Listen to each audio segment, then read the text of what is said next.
Shabbat Shalom a todos. Shabbat Shalom. Que o Eterno nos abençoe em nome de Yeshua. Queridos, hoje nós vamos para uma paraxá muito importante.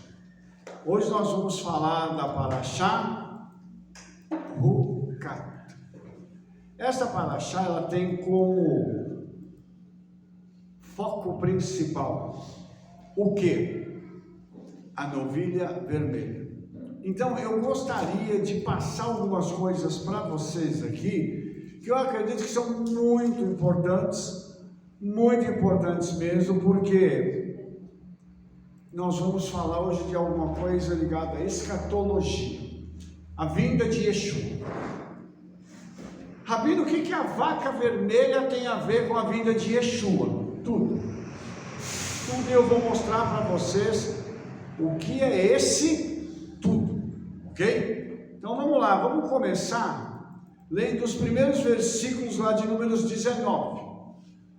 Falou mais o Eterno a Moshe e a Aharon, dizendo: este é o estatuto da Torá, que o Eterno ordenou, dizendo: dize aos filhos de Israel que te tragam uma novilha ruiva que não tenha defeito e sobre a qual não tenha sido posto jugo. Então vamos lá, queridos. Segundo os nossos sábios, esse momento em que a Torá está fazendo esse comentário é no primeiro dia de Nissan do segundo ano do Êxodo, quando o tabernáculo foi erigido. Então o Eterno está dizendo para os filhos de Israel para eles trazerem para ele uma novilha vermelha. E por quê? Isso vai se tornar um estatuto da Torá. A palavra aqui é Huká Torá. Mas o que é um Huká? O que é isso? Ele vem da raiz Haká, que significa escrever, entalhar. Então isso é alguma coisa que tem que ficar escrita, como se fosse entalhada dentro do nosso coração, de tal forma que ninguém vai esquecer isso aqui. E aqui, irmãos, nós vamos passar para uma categoria interessante de mandamentos, os Hukim, e eles são decretos divinos. Esses Hukim, irmãos, eles são aquelas coisas que estão além da inteligência humana. Por quê? Nós vamos ver a questão da novilha vermelha. A novilha vermelha, ela vai servir para purificar os filhos de Israel. Mas, quem mata a novilha, quem leva as cinzas dela, quem depois leva ela para colocar num pote, coloca água, todas essas pessoas ficam impuras. Como assim? Se eles estão mexendo com algo que é para purificar, por que então eles ficariam impuros? Isso é um grande mistério. E aí, irmãos, nós temos uma coisa muito interessante aqui, que o Midrash ele afirma algo que é muito interessante.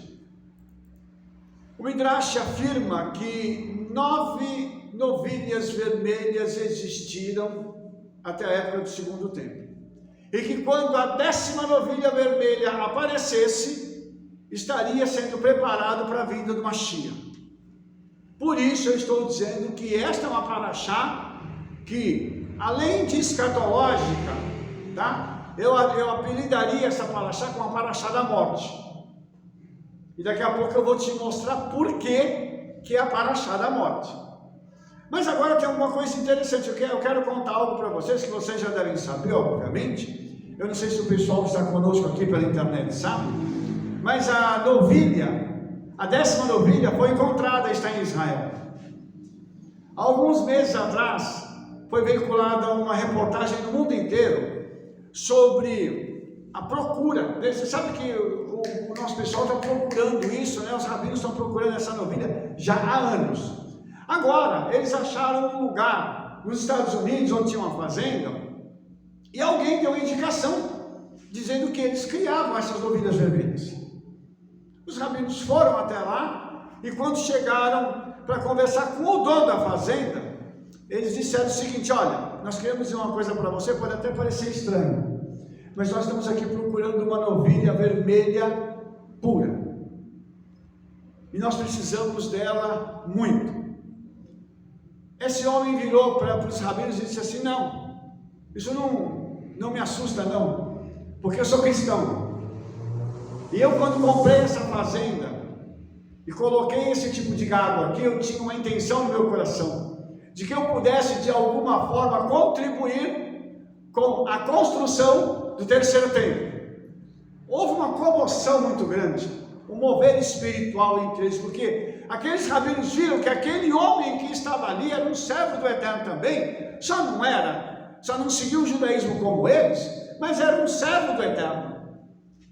E aí ficou aquele mover todo. Eles disseram assim: bom, tá bom, dá para a gente ver as novilhas agora? Ele levou eles para passear pela fazenda, e de repente eles encontraram as ovelhas.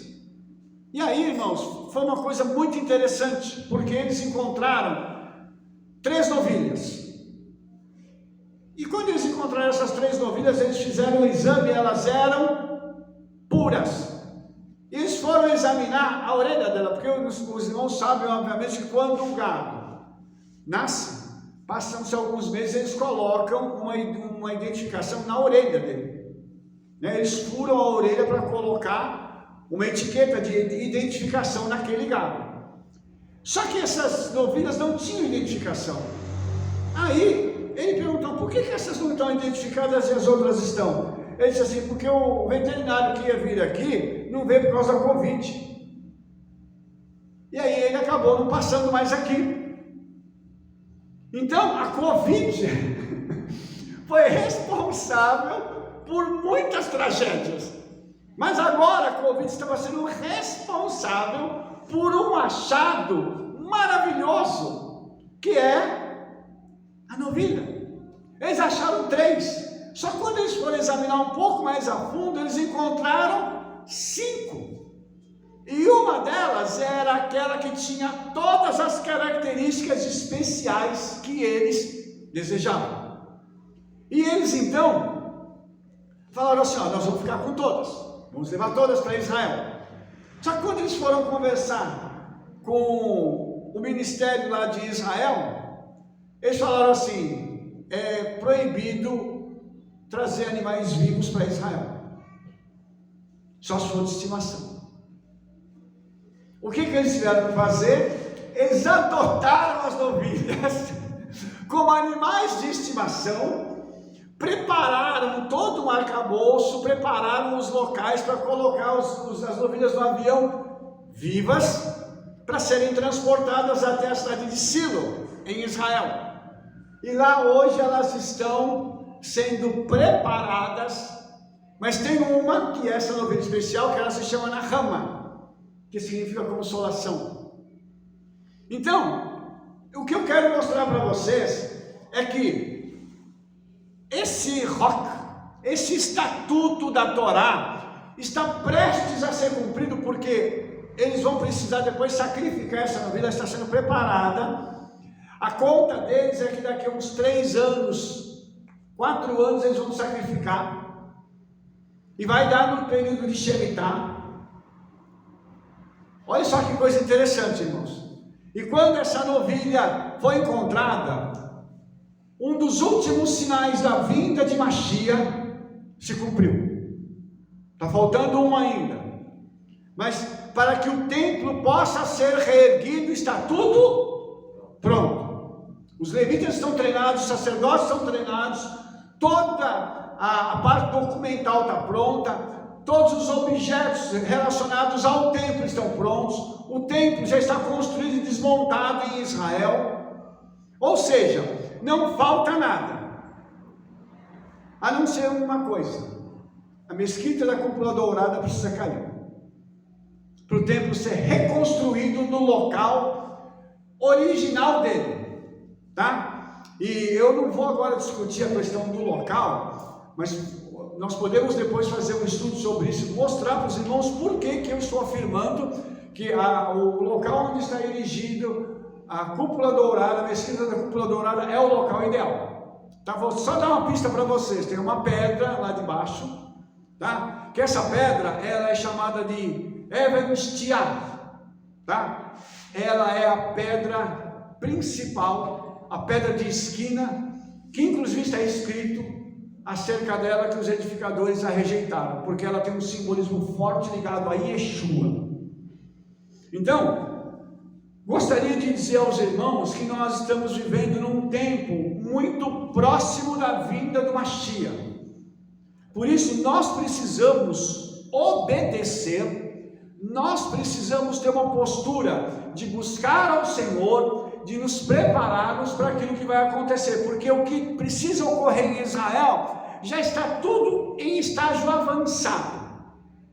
Aí nós entendemos um outro fator. Por que Israel está sendo tão atacado pelos inimigos? Primeiro foi o Hamas, agora é o Hezbollah. Agora nações já estão se levantando contra Israel no mundo inteiro. Por quê? O nosso adversário, Hassatan, já sabe o que vai acontecer. O que ele está dizendo? Eu vou me preparar então para lutar contra eles. Para poder tentar fazer o quê? Cancelar a promessa que Yeshua fez, que o Eterno tem para a nação de Israel. Porque, irmãos, se o nosso adversário conseguir fazer com que uma profecia não se cumpra, ou uma promessa caia por terra, ele vence toda a luta. Ele tentou vencer com Yeshua, não conseguiu. Agora está tentando cancelar as promessas do Eterno. Você pode estar olhando para mim e me perguntando assim, como assim, amigo? Como assim? Porque está escrito lá no livro do profeta Isaías, o seguinte, Isaías diz assim, sendo a boca do Eterno, que a palavra do Eterno não volta vazia, antes faz aquilo que apraz a ele e prospera naquilo para que ele enviou. Então a palavra do Eterno precisa se cumprir. Se ela não se cumprir, amados, tem alguma coisa errada. Então as trevas estão com razão. É por isso que nós precisamos compreender a importância desta vaca vermelha, dessa novilha vermelha. Nesse tempo que se chama hoje, com tudo pronto, com gente cuidando dela, preparando o ambiente, porque escatologicamente falando, nós estamos vivendo no tempo do fim. E hoje, quando nós paramos para olhar para essa situação, nós nos lembramos de que Yeshua diz que os sinais aconteceriam, e os sinais seriam preparatórios para a sua vinda. Ou seja, nós precisamos fazer o quê? Ler os sinais dos tempos. Essa paraxá, ela encaixa muito bem para nós, no que diz respeito a tudo isso, porque ela é um sinal de alerta para o nosso dia de hoje, para que nós possamos compreender que se nós não pararmos para pensar e repensar na nossa vida, o que nós vamos fazer com o nosso amanhã? Imagine, irmãos, eles estão com tudo pronto, só falta terminar esse processo, porque depois eles obviamente vão ter que pegar esse animal, vão ter que sacrificá-lo, ele vai ter que ser levado para fora da cidade de Jerusalém, para ser colocado num recipiente com água corrente, para que possam acontecer os rituais em Israel, no terceiro templo. Então você imagina que toda essa situação é uma situação que para nós dá um frio na barriga e do outro lado traz alegria, porque nós sabemos que muito breve virá nos buscar o nosso Senhor. Então, nós hoje precisamos ter essa dimensão de falar assim, olha, eu vou aqui ficar esperto com a minha vida, eu não vou abrir mão daquilo que eu sei, aquilo que eu entendo, que é a verdade, porque senão, irmãos, nós vamos cair em algo aqui que vai ser assustador, ou seja, nós vamos perder essa fatia tão importante da história mundial. Por isso, nós não podemos parar de obedecer, de ter conhecimento, de andar em santidade, de buscar a verdade. Nós não podemos parar de fazer isso, porque hoje a nossa prioridade é essa, nos prepararmos para a vinda de Yeshua. Entendeu? Nós não precisamos buscar outras coisas, irmãos. E Yeshua disse que eu deveria fazer tudo isso, e as demais coisas ele nos daria como acréscimo. Ou seja, eu não tenho que buscar riqueza, fama, eu não tenho que buscar ser um grande empresário, essa coisa toda. Para quê? Eu tenho que me preocupar hoje com a minha salvação, com a salvação da minha família, com aquelas pessoas a quem nós amamos, e não com os bens materiais. Lembrando, irmãos, que bem material vai ficar tudo aqui. A não ser que alguém vai querer herdar o espírito de Faraó, né? E fazer aquela mala, né, para levar tudo. Eu vou levar meu celular de última geração, eu vou levar minha televisão, não sei quantas polegadas, vou levar minha hidromassagem, meu carro. Então, irmãos, nós precisamos pensar nisso tudo. Precisamos parar para pensar nisso tudo, porque nós estamos vivendo um momento muito interessante e intenso da história da humanidade. Então, essa novilha vermelha, elas purificavam aquele judeu que se encontrava impuro. Hoje, nós temos o sangue de Yeshua que nos purifica. E Yeshua, ele é comparado a essa novilha vermelha. Ele é uma figura da novilha vermelha, porque tudo que a novilha fazia, Yeshua faz. Sem esforço, sem que eu precise me apresentar diante de ninguém. Eu tenho que me apresentar diante dele e falar: Senhor, eu pequei, perdoa os meus pecados e me ajuda, para que eu possa ser purificado. Porque, irmãos, se não houver arrependimento e pedido de perdão e purificação, não há salvação. Quem não foi perdoado, porque não pediu perdão e não se arrependeu, está condenado. E Rabino Shaul diz que nenhuma condenação há para aqueles que estão no Mashiach Yeshua. Então, eu preciso também assumir uma posição, uma postura de estar me arrependendo e pedindo perdão. Isso é diário, irmãos. E ainda nós temos um momento, uma oportunidade de nos arrependermos como nação, que é um dia que o Senhor instituiu, chamado Yom Kippur. Nesse dia nós nos arrependemos como nação, mas o nosso arrependimento precisa ser individual. Percebe? Os irmãos entenderam então que todo esse passo a passo é necessário para que nós tenhamos condições de ter uma vida diante do Senhor, senão não dá. Ou seja, eu preciso caminhar com o Senhor e entender tudo isso. E agora, vendo as notícias, eu preciso entender mais ainda que o tempo da nossa redenção está muito, mas muito próximo. Alguma coisa? Eu só queria pôr um ponto. Então, enquanto Israel está matando uma novilha, nós estamos subindo. Exatamente. Né? Porque a nossa já não foi morta. Exatamente. Né? Hebreus fala aqui, né? que a cinza da novilha, se a cinza da novilha purificar, imagina o sangue. Está escrito aqui. Mas, então, assim, tanto que as novilhas estão em exposição já, para quem quiser visitar Israel, já pode ver as novilhas, né? Sim. Mas é algo para eles e não para nós. É isso que a gente tem que entender. Que as novilhas é para eles, né? Para nós não, para nós é subida. Enquanto eles estão preparando o templo para a entrada do anti-Mashiach, né?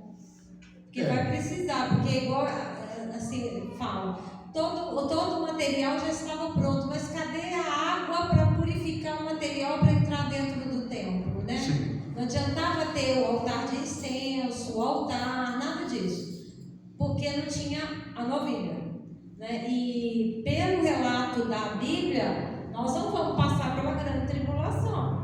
Por quê? Porque comia, bebia, casava, fazia farra, quer dizer, estava vivendo uma vida legal. Ninguém estava passando por tribulação, né? Exatamente. Até que, né, Noa entrou na arca, até que foi arrancado o Ló da cidade. Quer dizer, ela estava vivendo a vida normal. Então, pelo que eu relato, a gente, enquanto está matando, fazendo, a gente está subindo. Sim, inclusive, Rabino Shaul fala disso lá no livro de Tessalonicenses, tá?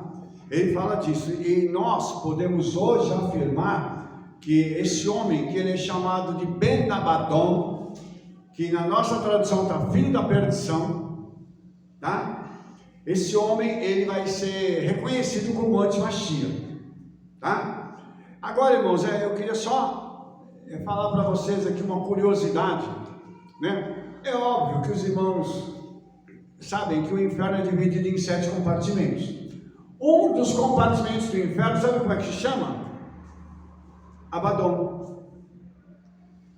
Há uma suspeita de que esse homem, na realidade, ele vai ser controlado por esse demônio que controla a entrada das pessoas nesse compartimento do inferno chamado Abaddon, destruição.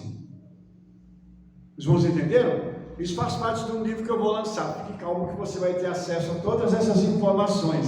Mas o que eu gostaria de mostrar para você é que já está profetizado, e Yeshua disse isso, o Rabino Shaul deu para a gente alguns detalhes, e a tradição rabínica nos dá outros detalhes para que nós possamos compreender isso. Então, o cenário já está armado, está tudo pronto. Então essa paraxá, ela vai mostrar para a gente o quê? Ela vai nos mostrar que tudo aquilo que é necessário para que esse homem se manifeste, está pronto, que faltava o elemento chave, que é a novilha. Mas o elemento chave foi descoberto. Então agora o templo ele pode ser reconstruído, porque o material dele pode ser purificado. Os sacerdotes, os levitas que vão trabalhar lá podem ser purificados. Então tudo isso agora já está disponível. E é isso que é interessante nós pararmos para entendermos, irmãos. Que quando a Torá fala disso, e isso é muito interessante, né? A Torá ela já fala disso tudo. Aí a gente vai ver uma coisa interessante. Deixa eu abrir aqui a Torá, a gente poder falar sobre isso aqui, porque tem uma coisa muito interessante, irmãos. A Torá ela vai falando sobre isso, e logo depois disso, porque nós estamos falando da morte da novilha, para a redenção, entendeu? E eu não sei se você já parou para pensar que logo depois disso vai vir um outro problema aqui, que é o quê? Lá no capítulo 20, qual é o próximo problema que aparece? A morte de Miriam. Você deve lembrar que um pouco antes, aqui no capítulo 19, ficou muito claro e evidente que todo aquele que tocasse no morto ficaria impuro. E aqui, irmãos, eu queria só abrir um parêntese para me falar sobre a morte de Miriam. Queria abrir um parêntese para os irmãos poderem entender o seguinte: todas as vezes que nós temos um contato com pessoas que estão mortas espiritualmente, nós corremos o risco de ficarmos contaminados, ou seja, impuros. Você está em contato com uma pessoa que está morta espiritualmente, ela não tem vida para transmitir. Como ela não tem vida para transmitir, o que ela passa para você? Morte. Ela só fala de tristeza, de dor, de doença, de problema. Ela não tem uma palavra para poder te ministrar. Então, quando você conversa com alguém neste nível, você sai daquela conversa, parece que você está com uma tonelada sobre si. Você fala assim, mas não é possível. Misericórdia. E a Bíblia diz que você tem que se purificar disso. A Torá está falando que tem que se purificar dessa situação. Por quê? Porque a gente vai carregar um peso desnecessário de ficar ouvindo coisas e assimilando situações que não são positivas para nós. Por isso eu chamei essa de paraxá da morte. Vai morrer a novilha. Agora a gente vai ver que se tocar em morto, morre também. Misericórdia. Às vezes a pessoa está conversando com você pelo telefone e falando só de coisa ruim. Misericórdia. Tem gente, irmãos, que o negócio é tão terrível, que tem gente que quando chega uma mensagem, eu olho e falo assim, meu pai, qual que é o problema agora? Ué. Tem gente que se fosse dar um apelido, né Rebeca, seria ou senhor ou senhora problema. Porque toda vez que vem uma mensagem, ou toda vez que liga, é só problema. Então, quando você tem contato com essas pessoas, se você não está com a tua alma blindada pelo Espírito Santo, você vai acabar assimilando aquilo. E você vai ficar triste, vai ficar chateado. E aí tem que se purificar. E a Torá é muito precisa nisso. Se chegar perto de uma pessoa morta, tem que se purificar também. Lembra, irmãos, que os nossos pais falavam assim, quando a gente ia no velório, depois do cemitério, falavam assim, tira toda a roupa e lava aí, ó, vai tomar banho. Porque você precisa se purificar. Os antigos falavam isso. E a Torá está dando razão para eles, ou seja, tudo que eles falavam é Torá. E nós precisamos entender isso. Quando a gente vai para um lugar desse, nós temos lições a aprender, mas nós não podemos assimilar a morte que vem de uma situação dessa. Há alguma pergunta? Alguém quer falar alguma coisa? Porque eu gostaria de mudar de assunto aqui. Rabino, mas isso aqui na prática, aqui na Torá é legal, mas vamos pôr na prática no nosso dia a dia. Como fazer isso? Porque em todo momento você tem contato com o morto, né? Na verdade, o que vai fazer a gente blindar a nossa vida é a palavra do Eterno, que é a água e o sangue de Yeshua. Correto. Né? Porque se a gente não tiver fortalecido na palavra do sangue, a gente vai ficar imundo mesmo, vai ficar assim, abatido. E outra coisa, vamos dizer que a gente enxerga que aquela pessoa é uma pessoa que carrega morte, só carrega morte. Ligou já, Senhor, blinda a minha vida, blinda a minha alma, que tudo que for falado para meus ouvidos não ouçam, não entre dentro do meu coração, para a gente poder blindar, porque como a água era desperdida, a gente tem que falar, Senhor, blinda a minha alma, porque senão você não consegue sobreviver no meio desse. Às vezes é dentro de casa, às vezes é no trabalho, às vezes é numa faculdade, quer dizer, você está num ambiente que tem muita morte ali, né? E uma outra coisa, né, Rebécio, que nós precisamos entender, sabe, é que quando tudo isso está acontecendo, o inimigo, ele quer enfraquecer a nossa vida, ele vai usar essas questões para fazer com que as nossas emoções comecem a ser abatidas. Porque, irmãos, o que controla o ser humano são as emoções, entendeu? Não sei se você já percebeu que tem dia que você acorda, você fala assim, hoje eu vou vencer todo mundo. Parece um leão quando acorda, ou uma leoa, né? Mulher acorda, é hoje. Uma noticiazinha ruim, destruiu o seu dia. Por quê? Porque as nossas emoções, elas estão ligadas a isso, ao que nós ouvimos e vemos. Por isso, quando você vê alguma má notícia, lembre-se daquilo que está escrito nas Escrituras: o justo não teme más notícias. Nós não temos medo de más notícias. O governo diz que vai acontecer isso. Peraí, deixa eu conversar com o presidente celestial para ver se bate a informação. Porque vão fazer aquilo. Peraí, deixa eu conversar com o meu Senhor, ver se isso está de acordo. Não interessa o que dizem as notícias, interessa o que a palavra do Eterno fala sobre a nossa vida. E isso, irmãos, nós temos que aprender a fazer isso, é dia a dia. A Rebeca falou sobre blindar a nossa alma, nós temos que blindar. Entendeu? Outra coisa é andar com gente que tem a mesma emuná, Não andar com gente que é descrente, não andar com gente que é completamente negativa, não andar com gente que fica abrindo a boca só para ministrar coisa ruim. Esse tipo de pessoa, irmãos, não dá. É pedir para morrer. Rabino, estou refletindo aqui agora que eu lido com o público, né? E estou lembrando de dias e dias aqui. Teve vezes que eu já atendi 15 clientes no dia, foi uma coisa suave. E já teve dia que eu atendi meia dúzia e realmente um peso nas costas e muitas vezes você não para pensar.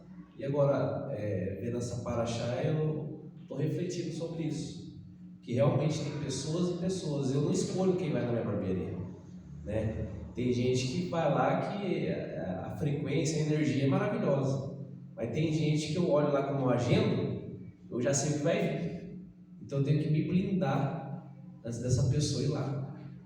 Tem vezes que eu nem sempre estou preparado. Não estou blindado, né? Que você falou, tem dia que nós não acorda igual um leão. Mas nós tá meio cordeiro, né? Aí vem essas pessoas com seus problemas, e barbeiro é psicológico, é um psicólogo, né? André, acho que é dele também. Muitas vezes as pessoas vêm para encontrar o Ramon, para poder trocar uma ideia e desabafar. Só que às vezes o Ramon não está preparado para ouvir tudo isso. Então agora entendendo, refletindo sobre isso, como nos blindar assim no dia a dia e como nos purificar, que é o mais importante. Primeira coisa, como que a gente blinda? Levanta e faz o quê? Vai tomar café? Vai escovar os dentes? O que nós fazemos ao levantar? Oramos. Então vamos orar, vamos ler a palavra e vamos dizer assim: Senhor, eu entrego esse dia nas tuas mãos. Faz de mim, Pai, um vaso teu nesse dia e me ajuda, me protege, me blinda a alma. Tem que orar, irmãos. Eu tenho que orar por isso. Porque se a gente não orar, você vai mexer com gente aqui, gente ali, aí você vai encontrar outro. O que você acha que acontece quando nós somos chamados para ajudar alguém? Nós já saímos de casa em oração, porque nós não sabemos o que nós vamos encontrar na casa das pessoas que nos chamam para ajudar. Então, por isso que é necessário, e eu diria fundamental, para nós podermos ter essa postura. Porque aí, quando você for mexer com alguém, a pessoa vai dizer, isso assim, assim, você vai dizer assim, então peraí, deixa eu te dar um conselho aqui, ó, está escrito assim, assim, assado, ou o que você pode fazer? Faça isso, ore, mas eu estou com um problema assim, então peça ao Espírito Santo para te dirigir. Você já parou para ler a Bíblia? Nossos conselhos têm que ser nessa área, entendeu? Eu não consigo resolver, eu não sei resolver o problema. Fulano, eu vou conversar com alguém que saiba resolver. Aí eu vou te trazer uma resposta, mas eu vou te ajudar. Porque nós carregamos vida. O Espírito Santo está em nós, irmãos, nós estamos vivos. E o Senhor diz que nós somos sal e luz. Eles estão nas trevas. Então nós temos que carregar isso. Por isso, há uma necessidade de nós transbordarmos da presença do Senhor. Por isso que eu estou falando, não interessa as notícias, interessa o quê? O que está escrito a nosso respeito? O que está escrito? Está escrito que eu e você somos mais do que vencedores. Não é que nós vamos vencer, nós já somos. O que vai vir é a consequência da nossa obediência, que vai se transformar em mais vitórias. Mas nós já somos vitoriosos, entendeu? Então, se eu não entendo aquilo que tem escrito na palavra, eu não tenho como aplicar isso. E aí a gente cai nessas armadilhas que são sutis, irmãos. E isso acontece quando a gente menos espera. Sabe aquele momento que você está desarmado, tranquilo, em casa, de repente toca o celular e pum! Vem a notícia. Aí você fala assim, misericórdia. Por isso nós precisamos estar vigiando. Vigiar e orar. Perguntas? aí que a gente pode afirmar por que no judaísmo existem tantos estatutos. Porque o senhor falando, e aí eu lembrei do vídeo que eu assisti do senhor que fala do concentrado, que não pode se misturar porque vai ficando ralo. Exatamente. E aí as pessoas, né, nos questionam, mas por que não carne de porco? Por que não trabalhar no sábado? Por que isso? Por que aquilo? E dentro desse contexto faz todo sentido. Porque o judeu, ele é judeu em todo lugar no mundo, porque ele preserva a sua guarda, não mistura, não abre mão da obediência. Dentro do que o senhor falou ficou muito claro. Como é que eu me blindo? Obedecendo. É uma coisa tão simples que parece que não dá certo. E outra coisa, né, aproveitando o gancho, Andréia, às vezes pessoas me procuram e falam assim: Rabino, como que eu faço para poder ter sucesso? O pessoal chama de prosperar, né? Nós entendemos. Nós sabemos que prosperidade é uma coisa e sucesso é outra. A prosperidade é espiritual e o sucesso ele é financeiro e material. Como é que eu faço? Eu falo, obedece.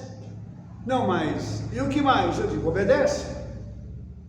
E mais o quê? E obedece. E a pessoa fala assim, mas é só isso? Eu falo, não, filho, é isso. Só isso não, porque nós temos dificuldade às vezes em obedecer algo que é óbvio. Entendeu? Não comer carne de porco. Mas passa no lugar e sente o cheiro, né? Parece aquela mãozinha vindo assim, aquele cheiro do bacon, né? Flutuando. Fica igual aquele cachorro assim, por causa do bacon, né? Tem que resistir. Não, eu não vou, hoje eu vou abrir mão, hoje eu vou fazer outro negócio aqui no Shabat e tal. E vai abrindo mão, um dia, outro, trocando a refeição do rei pelas migalhas do inferno. São escolhas que nós fazemos. E aí é necessário que nós entendamos o seguinte: se eu quero estar vivo, se eu quero ver a minha vida transformada, se eu quero ser um agente de transformação, eu preciso obedecer. Porque as pessoas elas vão olhar não aquilo que é igual, elas vão procurar aquilo que é diferente. É o concentrado, entendeu? Qual que é o perfume bom?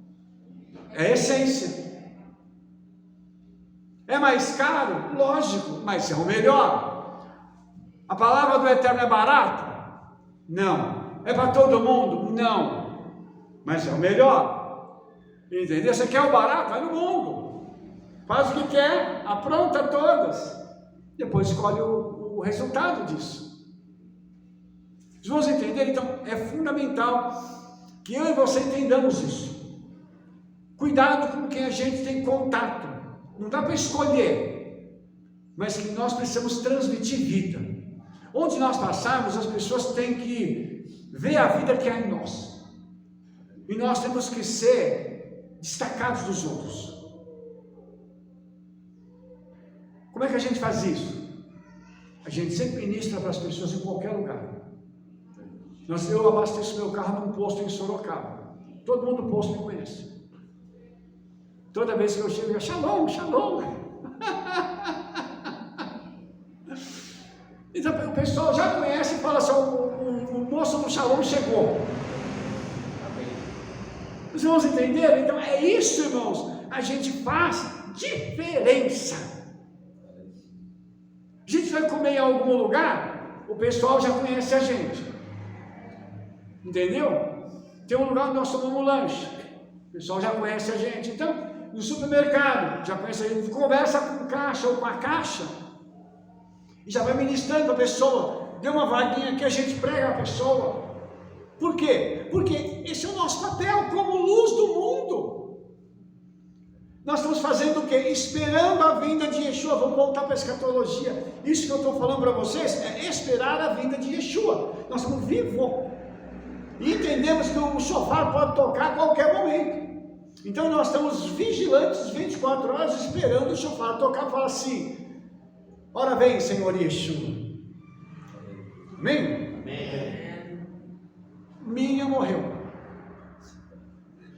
Números 20, versículo 1. Chegando os filhos de Israel, toda a congregação ao deserto de Tzim, no mês primeiro, o povo ficou em Cádiz, e Miriam morreu ali, e ali foi sepultada.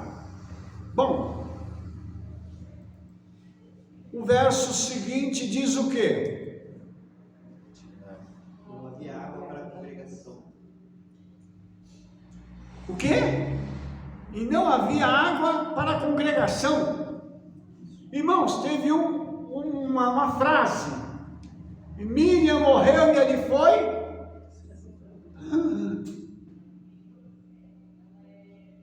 Os irmãos perceberam alguma coisa? A Torá não vai comentar nada de Miriam, ninguém vai falar nada de Miriam. Presta atenção, isso é uma coisa importante. Entendeu? Isso é uma coisa importante, porque parece que algumas pessoas não gostavam de Miriam. E por isso não há esse retorno de Miriam, né? Quando ela morre. E aí, irmãos, tem duas coisas diferentes. A primeira é quando uma pessoa é muito exigente. Quando ela é muito exigente, nem todo mundo gosta dela. Por quê? Não, o pessoal, fulano é muito chato, a ciclana é muito chata. O pessoal acha que nós somos chatos, porque nós somos exigentes. Então, ou ela era muito exigente, ou ela era um tipo de pessoa que era muito antissocial. Eu ia chamar de ranzinza. Obrigado, Rebeca. Antissocial é mais bonito, né? Eu não acredito que Miriam fosse assim. O que eu acredito é que ela era uma mulher exigente e que ela cobrava o povo de Israel no deserto. Cobrar em Canaã, onde todo mundo tem tudo, é uma coisa. Cobrar no deserto, onde o pessoal está caminhando e buscando ainda ser trabalhado, ser tratado pela Torá, é uma outra coisa.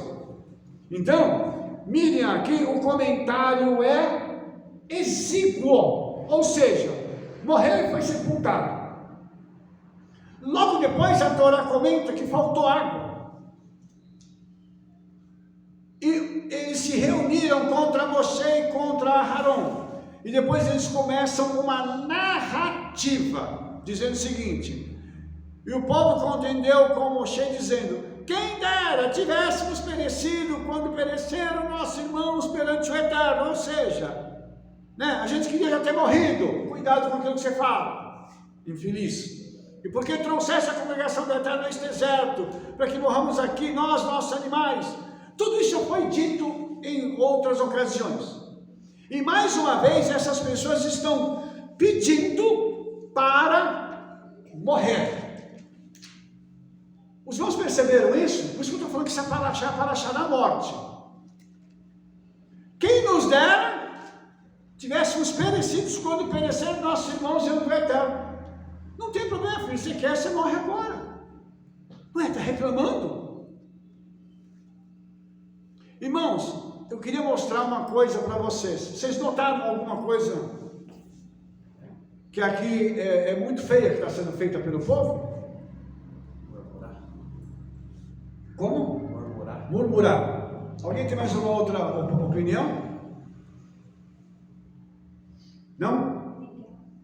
Irmãos,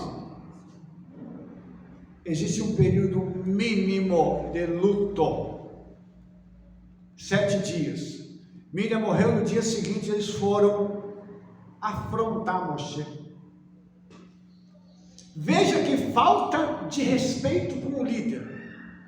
Ele tinha acabado de perder a irmã, que a irmã tinha um profundo significado na história de Moshe e da família de Moshe, e agora o povo, ao invés de respeitar o período de luto, parte para cima dele com uma agressão verbal, porque isso aqui é agressão verbal,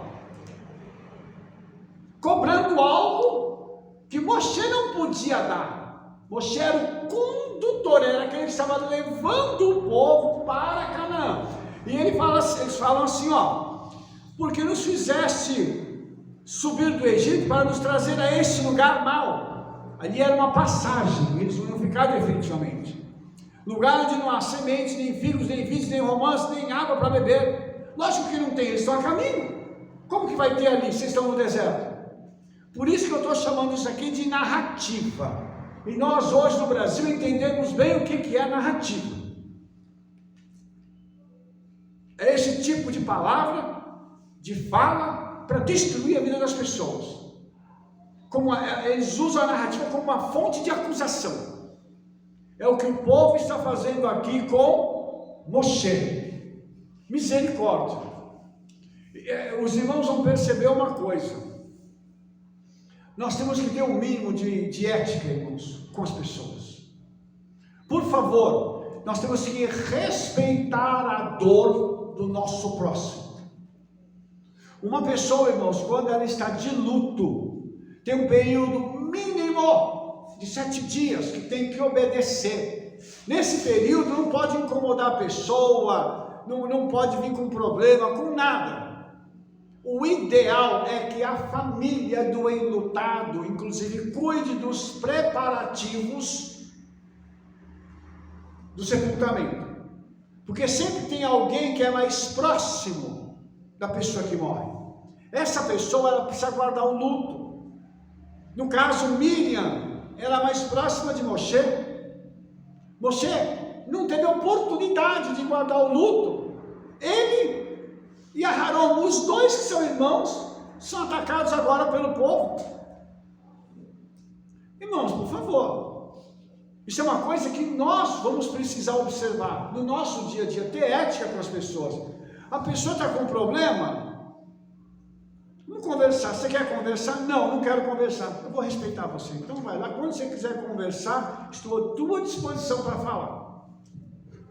Ninguém pode forçar uma pessoa a querer algo que ela não esteja pronta para receber. E aqui, irmãos, nós temos algo que é muito terrível e negativo, tá? Qual foi a reação de Moshe e Aharon?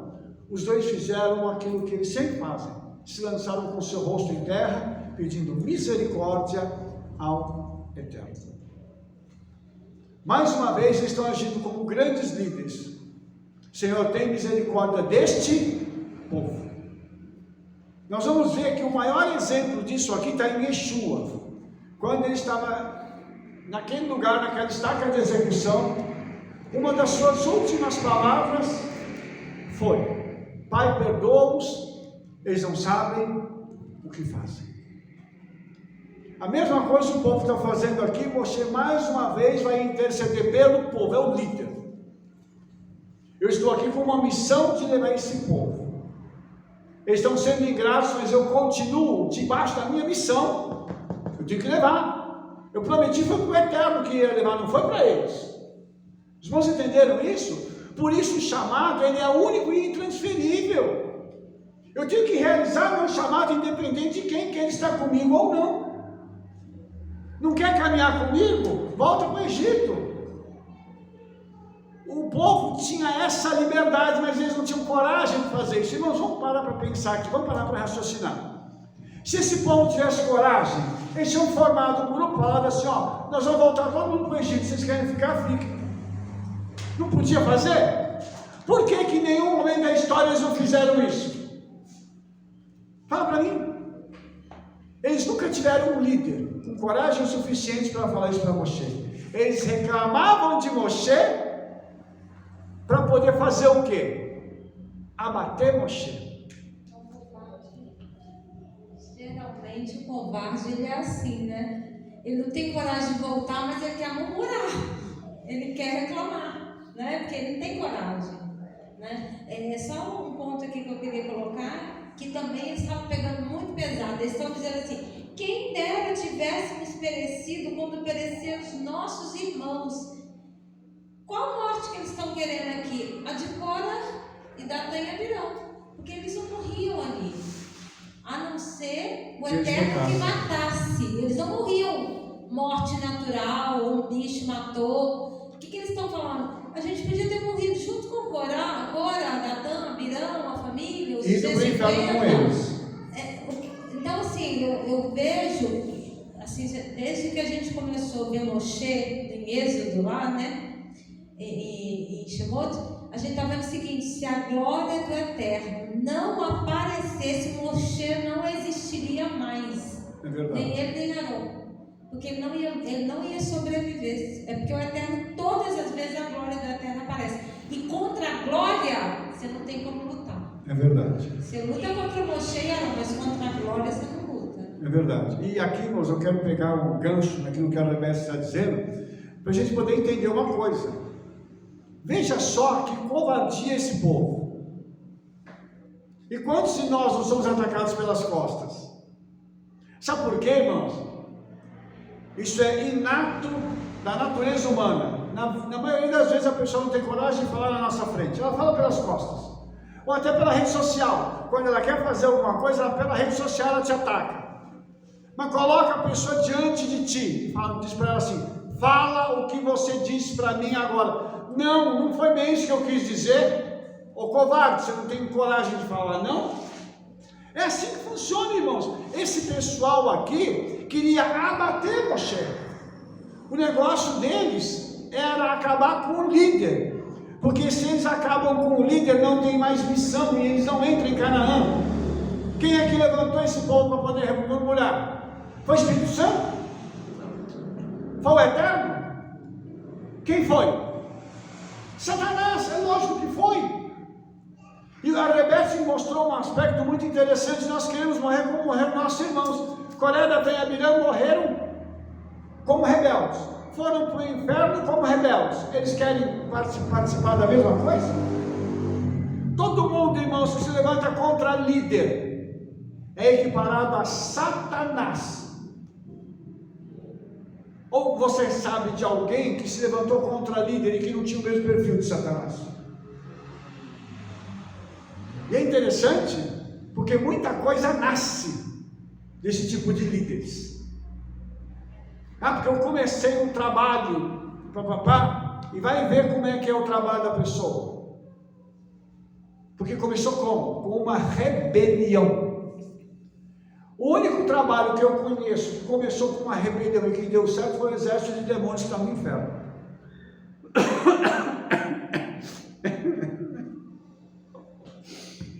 Desculpa a minha risada, mas não tem como. Até engasguei. Mas é verdade. É o único exército que deu certo, é o exército de demônios, que surgiu numa rebelião. Todos os outros pereceram. Então, tudo que surge com rebelião está ligado a quem? A Satanás, irmãos. Por isso que esse povo aqui é um povo que não sabe o que está dizendo, amados. Eles não sabem realmente o que estão dizendo, sabe? E mais uma vez, a glória do Eterno, né? Tem que aparecer, mais uma vez o Senhor tem que se manifestar para salvar Moshe. E isso, irmãos, não foi só na Torá, na história de todos nós, dos homens de Deus hoje, dos rabinos, dos pastores, apóstolos, profetas. O Senhor teve que intervir na história para que nós não morrêssemos. Eles queriam matar a promessa do Eterno. Se Satanás consegue, irmãos, matar a promessa ali com Moshe, o povo de Israel não ia para Canaã. Se não ia para Canaã, não tinha cumprido a promessa do Eterno. Não cumpriu a promessa do Eterno, então o Eterno estaria sendo equivalente a Satanás, ou seja, um mentiroso. Vocês estão entendendo as implicações disso aqui? Vocês estão entendendo como isso aqui é profundo? Agora vai ter um outro exemplo aqui, um outro episódio. Um outro episódio aqui, que misericórdia. Até aqui, irmãos, tem alguma pergunta? Alguém quer fazer algum comentário? Porque nós vamos mudar de assunto de novo. O fruto da murmuração, vocês vão ver o que vai acontecer aqui. Vamos lá então. Números 20, do 7 a 11. E o Eterno falou a Moshe, dizendo: toma a vara e ajunta a congregação, tu, Aharon, teu irmão, e falai a rocha perante os seus olhos, e darás sua água. Assim lhes tirarás água da rocha e darás a beber à congregação e aos seus animais. Então Moshe tomou a vara de diante do Eterno, como lhe tinha ordenado. E Moshe e Aharon reuniram a congregação diante da rocha, e Moshe diz-lhes: ouvi agora, rebeldes. Olha que palavra forte. Porventura, tiraremos água desta rocha para vós? Então Moshe levantou a sua mão e feriu a rocha 2 vezes com a sua vara, e saiu muita água, e bebeu a congregação dos seus animais. O Eterno disse que era para bater na rocha, né? 2 vezes. Presta atenção, irmãos. Como é que a coisa, o que Satanás faz? Nós acabamos de ver que Moshe não pôde viver o período de luto. Moshe já está triste e estressado por conta da perda da irmã. O povo vem e incita Moshe. Moshe ouve uma coisa e faz outra. E as consequências vão vir. Moshe faz algo que é inimaginável para alguém como ele, que tinha comunhão, toda a obediência dele até agora, tudo dando certinho, tudo redondinho, o Eterno honrando Moshe em cada uma das coisas que ele abria a boca para falar. Agora Moshe vai diante da congregação e ele diz: ouvi agora, rebeldes. Essa palavra agora define tudo, o sentimento de Moshe. Olhe só agora o que o momento de descontrole emocional pode trazer de prejuízo para alguém. Por isso, eu queria dar um conselho para você antes de continuar. Amados, está com raiva de alguém? Está com problema de alguém, com algum tipo de problema? Não tome nenhuma decisão enquanto você não tiver as suas emoções equilibradas. Não tome decisão, não faça nada. Ah, mas eu tenho urgência. Não, deixa a urgência para depois. Vai dar uma volta, descansa, vai dormir, vai tomar banho, vai fazer outra coisa. Mas não tome decisões enquanto as suas emoções não estiverem de volta equilibradas. Porque quem toma decisão com emoção desequilibrada, geralmente toma decisão errada. E aqui vai custar um preço muito alto para você. Então nós precisamos tomar cuidado com isso. Você que está me ouvindo agora, quando você tiver de tomar qualquer decisão, como a gente diz, de cabeça quente, é melhor não tomar. Não tome decisão de cabeça quente, não faça isso, senão você vai ter problema na sua vida. Você levanta a mão e fere a rocha. A instrução era: conversa com a rocha. O que você devia fazer? Chegar do lado da rocha e falar assim: rocha querida, o Eterno disse que era para mim conversar com você. Por favor, o povo está com sede, você pode dar um pouco d'água para a gente? O que ia acontecer? A rocha ia explodir. Pá! Ia sair água da rocha. Ele não ia precisar fazer mais nada. Só conversar com a rocha como foi ordenado a ele pelo Eterno. O descontrole emocional leva você agora a ferir a rocha 2 vezes. Só que ele já tinha feito isso anteriormente. E a rocha não pode ser ferida 2 vezes, porque a rocha representa Yeshua. Aí nós temos um Midrash sobre isso aqui. E o Midrash nos conta que no momento em que Moshe bateu na rocha 2 vezes, não saiu água.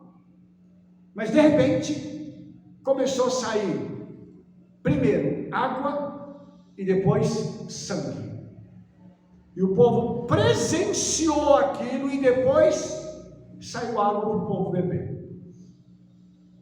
Nós nos lembramos do momento que Yeshua estava na estaca de execução e um romano vem com uma lança e espeta Yeshua e sai água e sangue. O que o Midrash conta Então, e aponta que essa rocha aqui era o próprio Yeshua.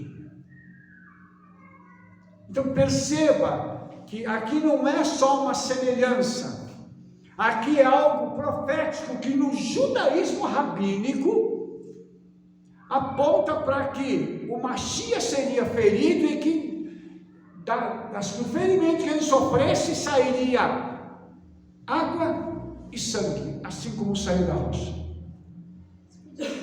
Os irmãos estão entendendo onde eu quero chegar? Então aqui não é só uma questão de Torá. Aqui tem uma conexão com a morte de Yeshua na Brit Hadashah. Mais uma vez, uma questão profética ligando esta rocha com Yeshua. E o Rabino Shaul, então, lá no livro de Coríntios, ele diz que a rocha que seguia o povo de Israel era o próprio Mashiach, confirmando as palavras do Rabino Shaul. Os irmãos entenderam? Isso que eu estou pensando em falar, eu estava pensando nisso, eu falava, não, essa rocha, ela acompanhava eles, como se rolasse, talvez, não sei, por ser o próprio Yeshua, né? O próprio Messias que acompanhava eles.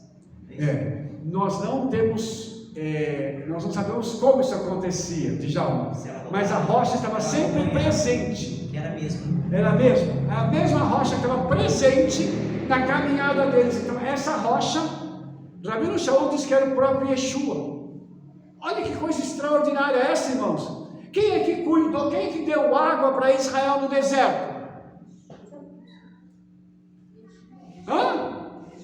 Yeshua. Yeshua disse assim: se alguém tiver sede, vá lá na esquina, na lanchonete e compre uma garrafinha de água. Não? Ele disse assim: se alguém tem sede, venha a mim e beba. Olha a rocha aqui de novo. Olha que coisa extraordinária essa, irmãos. Nós entendemos que Yeshua tem uma água que vai matar a nossa sede para sempre. Lógico que não é uma água física, não é isso aqui. Se eu tomar essa água, daqui a pouco eu estou com sede, mas é uma água que vai tirar a minha sede espiritual e vai dizer assim: eu não preciso mais nada a não ser dessa água chamada Yeshua.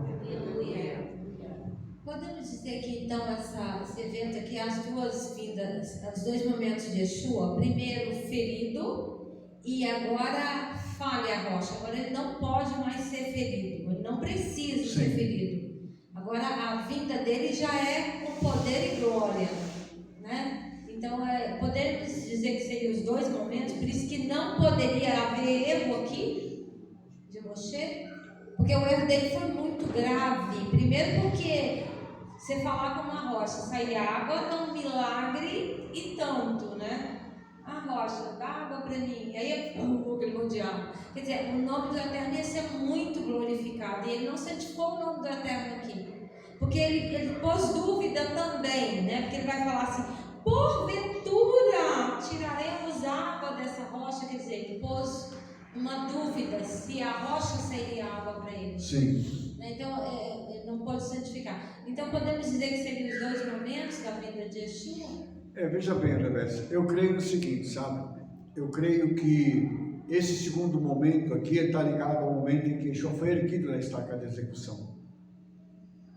Eles podiam ter recebido Yeshua aqui há 2000 anos atrás. Nós não estaríamos aqui hoje.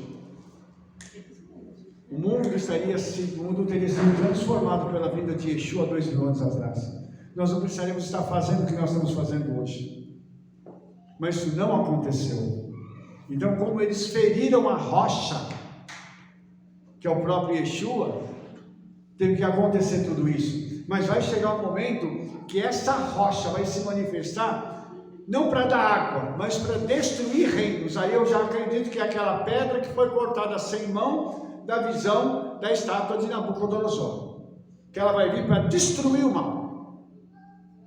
É a mesma pedra, o simbolismo é o mesmo, mas com funções diferentes, em momentos diferentes da história.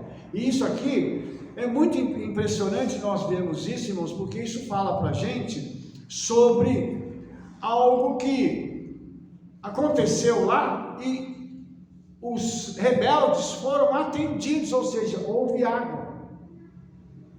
Eles queriam água, eles receberam água. Só que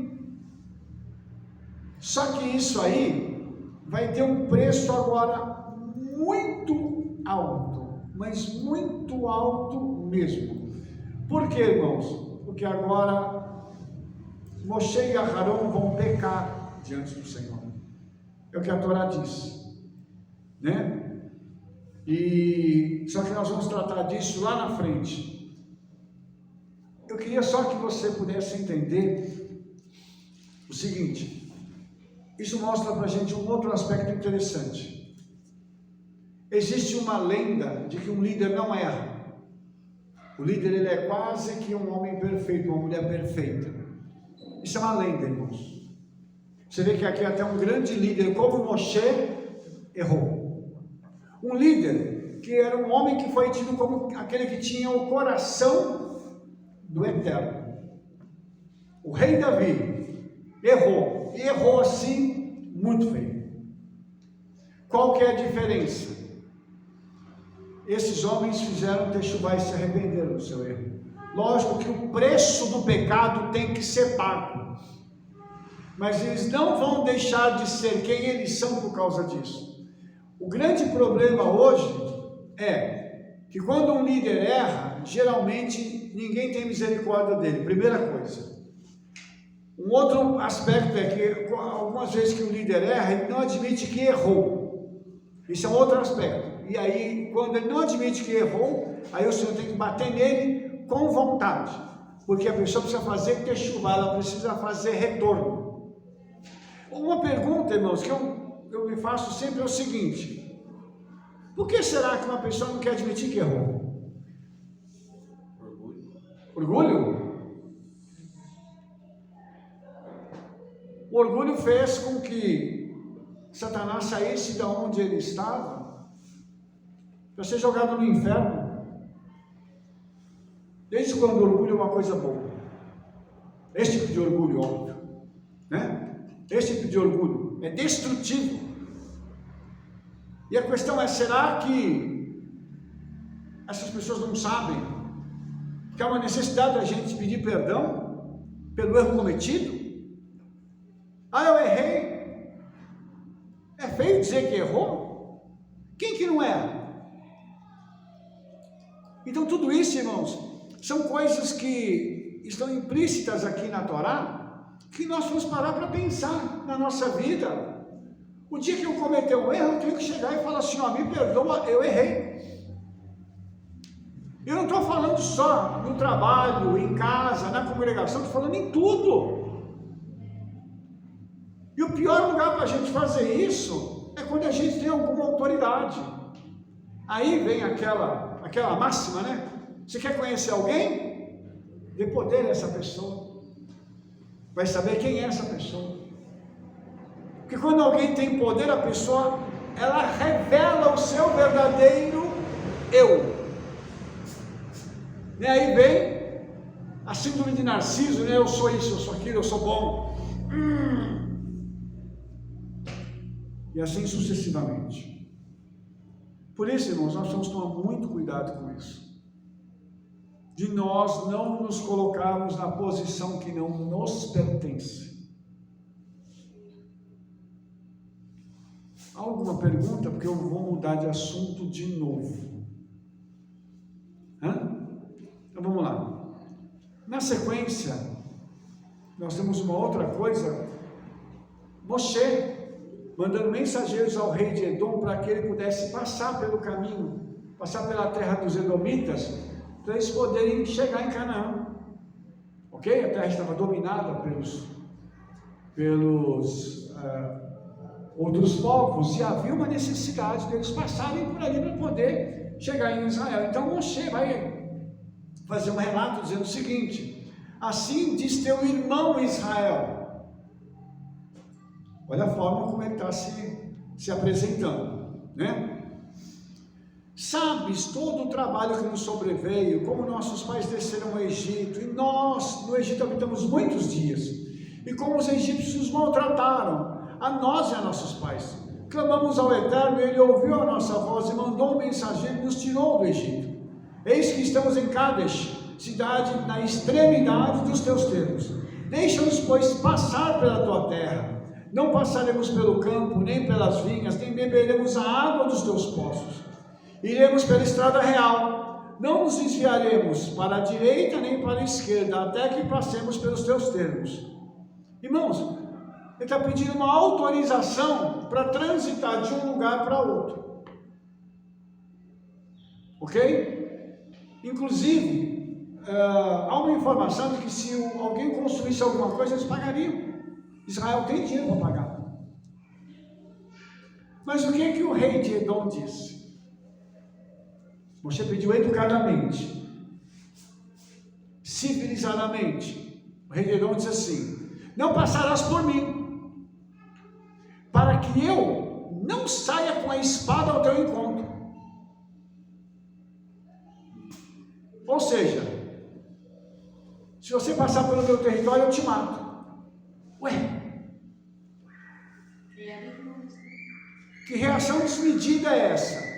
Uma pessoa pede com educação, a outra já vem com agressão? Vamos entender o que está acontecendo aqui. Então os filhos de Israel disseram: subiremos pelo caminho aplanado, e se eu e o meu povo bebermos as tuas águas, darei o preço delas. Não desejo alguma outra coisa, senão passar a pé. Porém ele disse: não passarás. Eu não sei se vocês estão percebendo, mais uma vez, a estratégia do diabo, para dizer assim: o que o Senhor disse que era para vocês fazerem para chegar até a terra prometida, vocês não vão fazer. Eu não vou deixar o plano do Senhor se cumprir na vida de vocês. Quantas vezes aparecem pessoas na nossa vida para bloquearem aquilo que o Eterno tem para nós? Olha aqui o rei de Edom fazendo isso. E aí, olha o que acontece depois. E saiu de Edom ao encontro com muita gente e com mão forte. Assim, recusou Edom deixar passar a Israel pelo seu termo. Por isso, Israel se desviou dele. Irmãos, agora o rei de Edom, ao invés de conversar com Israel, eles vão para cima de Israel, eles vão atacar Israel. Eles não prepararam Israel para a guerra. Eles já foram e atacaram. E o que acontece? Eles partiram para Cádiz, e os filhos de Israel, com toda a congregação, chegaram ao Monte Or, né? Aliás, antes disso, né? Eles vão lutar com os edomitas, não é isso? Eu já ia falar de um outro assunto, mas antes disso eles vão lutar com os edomitas, e eles vão perder a guerra, né? Vão perder a guerra? Sim ou não? O que está escrito aí na Torá, irmãos? Vocês estão acompanhando o texto? Eles perdem a guerra?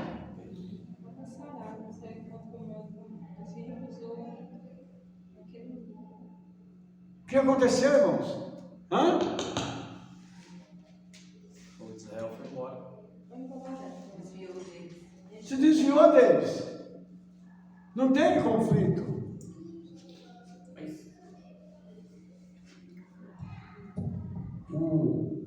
O povo era milhões. Para se desviar desse jeito assim, sem ser visto, é algo mistério mesmo, né? Mas é porque, na verdade, aqui, Yeshua disse que os nossos inimigos seriam os de dentro de casa também. Sim. Edom é Esav, né? É o Esaú. Irmão, Esaú. Então o Eterno não deixou eles lutarem com o irmão, né? Não vai deixar. Por isso que eles vão ter que desviar. Porque logo depois eles vão poder lutar com Sihon, que é um gigante, e Og, que é um gigante.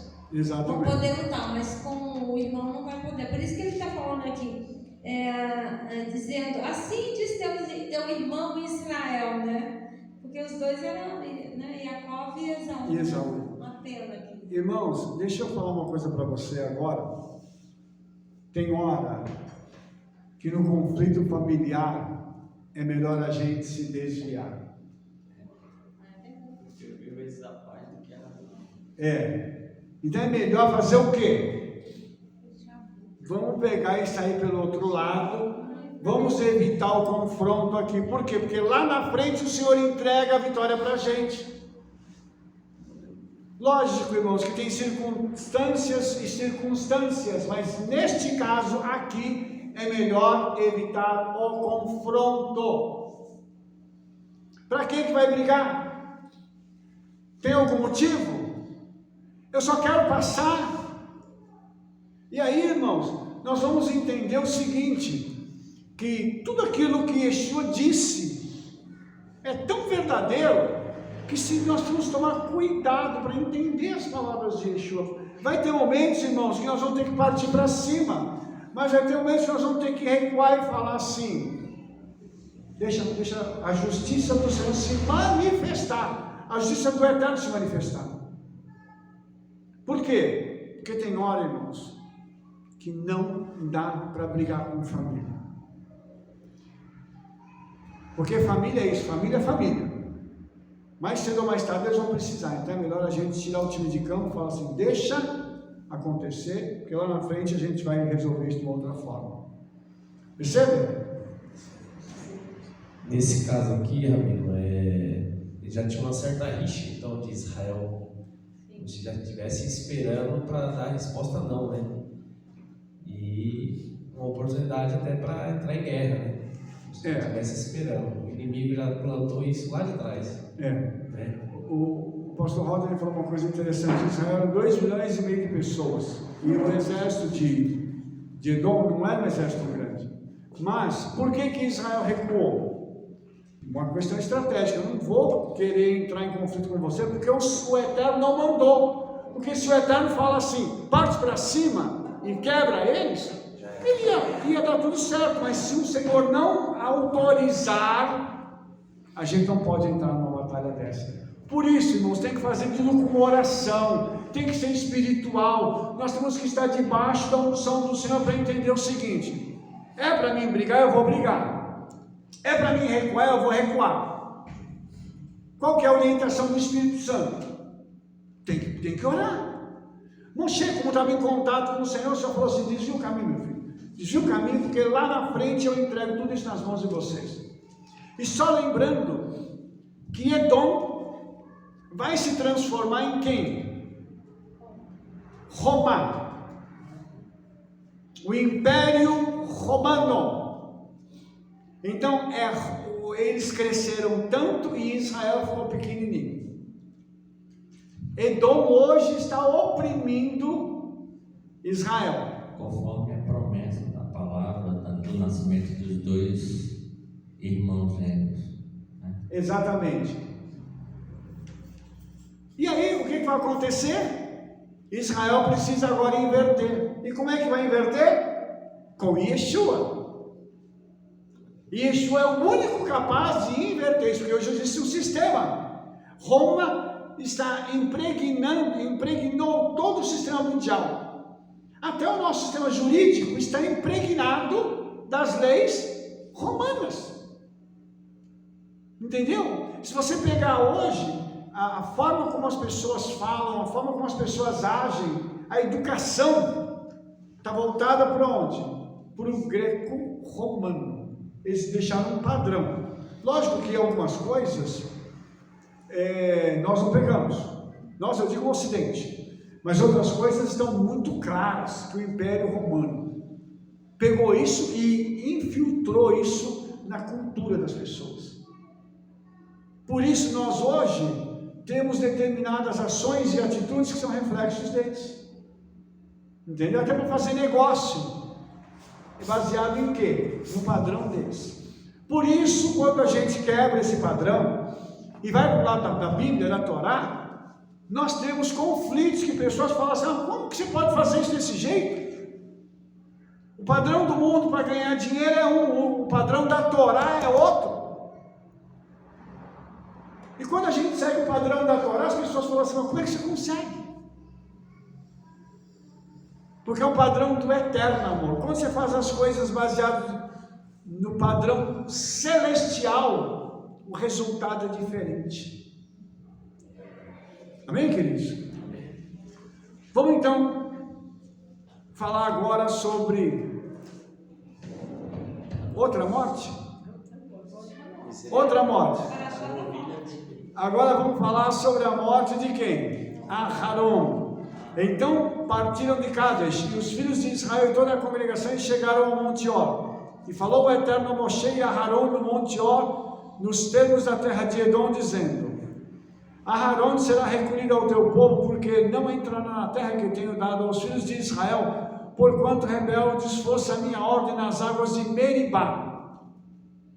Irmãos, alguém entendeu essa leitura aqui? O Eterno falou com quem? Toda a comunidade. Falou com quem? Moshe e Aharon. Os dois estavam ouvindo. Então o Eterno falou: Moshe, pega Aharon, sobe para o monte que ele vai morrer. Aharon subiu no monte Or, sabendo que ele iria. Os irmãos estão entendendo isso? Aí, irmãos, ele pegou Elazar, seu filho, e subiu ao monte Or, e Aharon foi despindo-se de suas vestes, vestindo-se em Elazar. O Midrash diz uma coisa muito tremenda.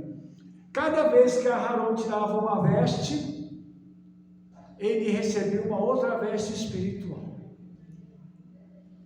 Ele foi tirado dele a veste de Cohen Agadol, mas segundo o Midrash, ele recebeu uma veste espiritual de Cohen Agadol e morreu e foi levado à eternidade como o primeiro Cohen Agadol de Israel.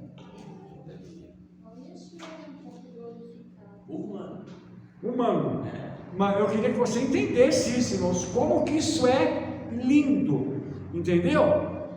Mas eu queria fazer um outro comentário aqui, da tranquilidade que a Torá diz que Aharon teve, sabendo que ele ia morrer, foi para o monte para morrer. Os irmãos entenderam isso? Ele tinha um relacionamento tão próximo com o Eterno, que a morte para ele seria uma recompensa. Vocês entenderam isso? Fulano vai morrer, é a minha recompensa. É agora, Senhor, é agora, vamos embora. Entendeu? E ele só está morrendo aqui por causa do problema das águas, porque senão ele ia entrar em Canaã. Exatamente. Ele, Moshe também, né? Então, quer dizer, os três estão morrendo aqui no deserto, que Miriam já morreu, agora Arão, quer dizer, eles não vão entrar na terra justamente por causa de um erro que cometeu, mas também por causa de uma congregação rebelde. Uma congregação rebelde, exatamente. Misericórdia, irmãos. Eu ia fazer essa observação que a Rebetes fez. É como se fosse uma punição pelo povo de Israel, pela rebeldia, mas ao mesmo tempo é um presente para Aharon, né? Porque Eu creio. Um B.O.zão desse, né? No deserto, na minha de estresses e estresse, ele recebeu como se fosse um presente. As vestes dele espirituais trouxe uma shalom para ele, provavelmente, né? Porque agora ficou na mão de Moisés e do filho Eleazar, né? Então, filho por um dele. lado é como se fosse uma punição e por outro lado uma recompensa. Exatamente isso. Irmãos, olha só que interessante isso. Quando eles descem do monte, a congregação viu que Aharon tinha morrido, porque as vestes dele estavam sobre Eleazar. E aí a Torá diz assim: choraram a Aharon 30 dias, toda a casa de Israel. Olha, eu quero fazer um paralelo entre a diferença da morte de Miriam, ninguém chorou, e a morte de Aharon, 30 dias de luto da congregação. Não estou falando de Moshe, estou falando da congregação. Essa mesma congregação que não respeitou o luto de Moshe, agora entra em luto por causa de Aharon. Olha, meu pai, como explicar a natureza humana. Me ajuda. Nossa psicóloga aí de plantão não tem como explicar a natureza humana, irmãos. Esse mesmo povo aqui que queria matar Haron. Agora que Haron morreu, está todo mundo chorando. Ô Senhor, me ajuda. Os irmãos estão entendendo isso? Então, é uma loucura quando nós entendemos esse texto e nós vamos compreender o seguinte, que as pessoas, eles desejaram tanto uma coisa e quando ela chegou, eles foram pegos de surpresa. E isso impactou a vida deles. E agora, eles vão sentir falta de Aharon, porque Aharon, eu já expliquei isso em outras porções da Torá, era aquela pessoa conciliadora. Era o camarada que resolvia problemas familiares. Ele entrava no meio da congregação para pacificar as famílias. Agora não tem mais isso. Não tem mais uma pessoa com o perfil de Aharon.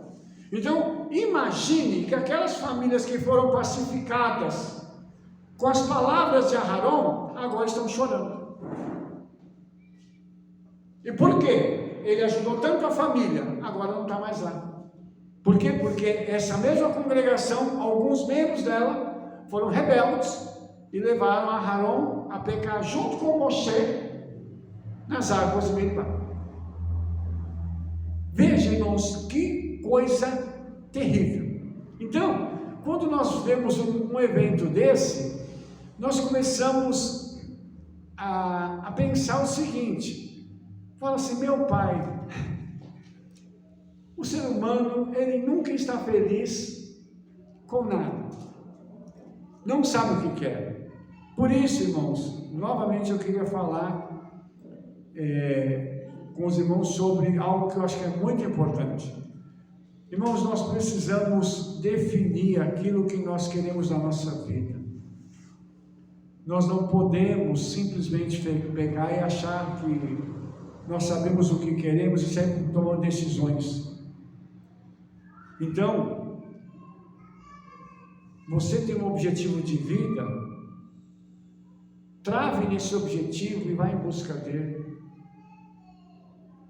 O que você quer da sua vida? Qual é o alvo que você tem para os seus próximos anos? O seu alvo depende de você ou depende dos outros? Via de regra depende de nós. Nós temos que fazer a nossa parte para que as coisas possam acontecer. Uma coisa interessante, irmãos, é que mudou o sumo sacerdote. E agora, a nação de Israel continua com Moshe, para que ele possa conduzir o povo. Porém, o Senhor recolheu Aharon para que nenhum mal acontecesse com a vida dele. E aqui nós vamos ver que, um pouquinho mais adiante, no capítulo 21 de Números, tem um outro conflito do povo de Israel, tá? Contra o rei de Arad. E vai ter um outro conflito e mais uma vez nós vamos ter destruição e morte. Então, nós vamos perceber aqui mais um momento em que o povo de Israel teve morte em suas mãos. Então, eu queria terminar essa porção da Torá dizendo uma coisa para os irmãos, que nós precisamos tomar cuidado para a gente não abrir a boca e murmurar, porque logo em seguida, do verso 4 ao verso 9 do capítulo 21, tem uma murmuração do povo de Israel e aparece serpentes entre o povo de Israel, começam a picar as pessoas e elas começam a morrer. Mais morte. E agora Moshe faz uma serpente, coloca ela numa vara, numa haste, e quem olhasse para essa serpente ficaria curado. Mas, mais uma vez, a morte. Nós temos um texto da tradição rabínica que fala sobre o Mashiach como a serpente sagrada. O Mashiach vencendo a grande serpente que é Satanás, e essa serpente que é colocada aqui, nessa haste, ela representa o Mashiach, que vai vencer a outra serpente que picou. Os irmãos devem se lembrar que quando o povo de Israel precisava ser tirado do Egito, Moshe e Aharon foram enviados a Faraó. E quando eles falaram com o Faraó, e Moshe mandou Aharon jogar a vara dele no chão, e ela se transformou numa serpente. Os magos fizeram a mesma coisa, só que a serpente de Aharon comeu as outras.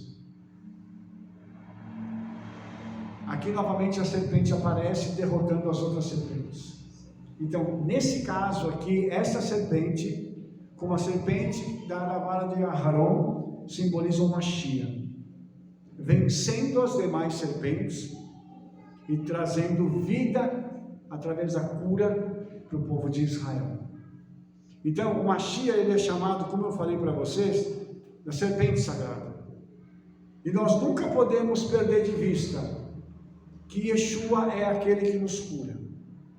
Ainda que nós fôssemos picados por uma serpente venenosa, o Senhor nos curará.